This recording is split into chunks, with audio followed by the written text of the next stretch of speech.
This is Dan Dicks here reporting for Press for Truth, and in this post-COVID 1984 world, I must say, we've learned a lot about supply chain issues and what it could potentially mean for society if global supply chains fail. And right now, there are a bunch of industries that are on the brink of destruction if one little chink in their supply chain fails. I mean, just look at the global implications of fertilizer shortages. Fertilizer, the lifeblood of agriculture and a key input in global food production, is currently in high demand. However, a notable supply shortage could trigger a domino effect of harmful consequences if not addressed. Or have you seen what's going on with the drug shortages in the US? As of this week, the US Food and Drug Administration reported over 130 drugs were in short supply, including 14 cancer treatments, including carboplatin and cisplatin.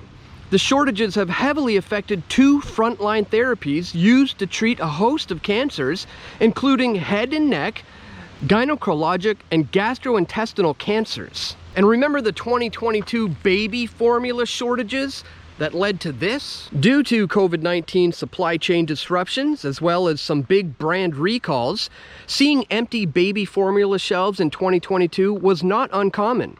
Researchers found the shortage led to many families turning to harmful practices, such as diluting formula with water and using shared unregulated breast milk to cope. And now we've got potential strikes to deal with that could add fuel to the fire. BC port workers strike enters fourth day as bargaining stalls.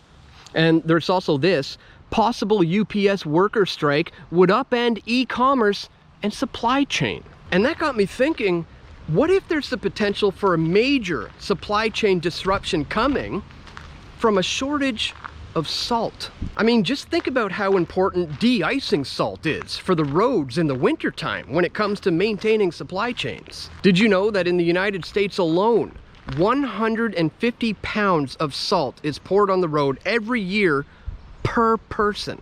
That's right, 150 pounds per US citizen per year of salt is used on the road. It's one of the largest uses of salt there is. And most of this de-icing salt is imported from unstable countries like Chile, Bolivia, and other North African countries. Countries that may want to shift their alliance towards China and Russia and the BRICS nations. These countries may want to use this as political leverage to extort the United States, or they could bring its supply chain to its knees during the wintertime by cutting off supply. So all this has got me thinking about salt, its importance in maintaining global supply chains, and not only that, but just as a commodity asset in general. Now, I'm no expert on salt by any means, but I do think I'm onto something here. So earlier today, I spoke with a man who is an expert on salt.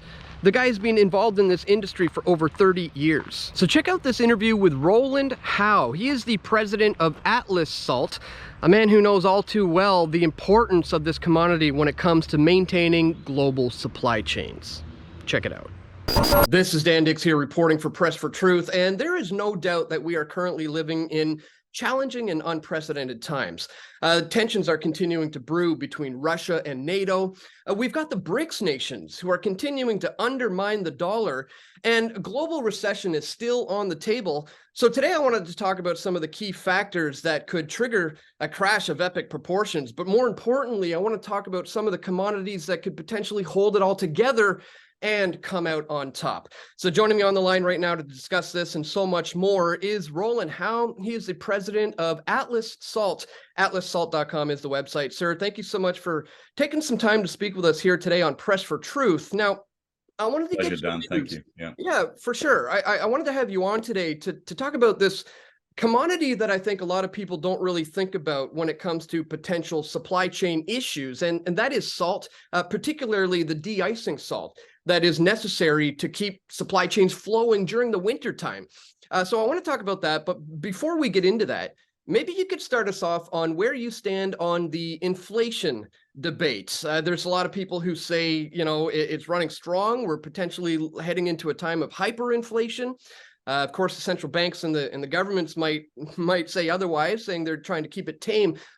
What do you think? Is inflation transitory, or would you say it's more structural and long lasting?